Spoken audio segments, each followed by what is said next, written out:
Fermerët e fushës Maliqit, cilët u dëmtuan nga përmbytjet, kanë protestuar pasi kërkojnë që të dëmshpërblehen.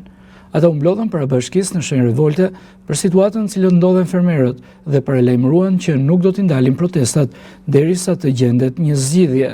Janë qindra fermerët fshatrave të Maliqit, parcelat e të cilëve janë ende nën ujë, që nuk do të mund të marrin asnjë prodhim, çka i bën ata që të kërkojnë dëmshpërblim për situatën ku gjenden.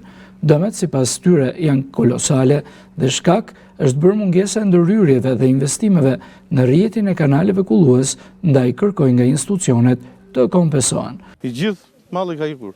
Faliminderit, jemi të gjithë tu të flasin, janë tërë të mbaruar. Jemi në katastrofë. Përmbytja krahas faktorit atmosferik ka erdhur dhe si rezultat i faktorit njerëzor.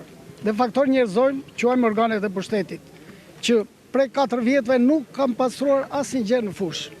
Ne nuk duam fitime, si ta themur maksimum, po ato që kemi edhe të paktën të na i kthejnë, të na japin farat, qirat e tokave dhe punimet që bëjmë mesdhetor, që të punojmë prapë, mos ngelen patall tokat, se ne jemi drejt falimentimit. Do ta shpjejmë Shqipërinë në Evropë.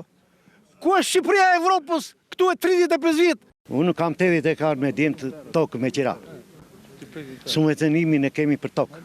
Ja ku e keni në 80 hektarë, unë kam e të 200.000 leka naftë. Unë kam 7 zetora edhe 4 pompa vadice, nuk i mbush do që t'i ndes. Jo do të punoj. Le sot do njerë fermer, keni marrë do një leko? Qura? Duam dim ku shkuan këto lekat. Përveç shpërmbytjeve, fermerët ngren akuza për mungesën e vëmendjes institucionale ndaj sektorit bujqësisë, pasi sipas tyre mungesa e subvencioneve, ashtu si vendet e rajonit dhe problematika e prodhimeve që nuk shiten, por i detyron ata që të bregtisin bujqësinë. Fermerët paralajmëruan vijimin e protestave e bllokimin e akseve nacionale, në rast se kërkesat e tyre nuk do të merren në konsiderat.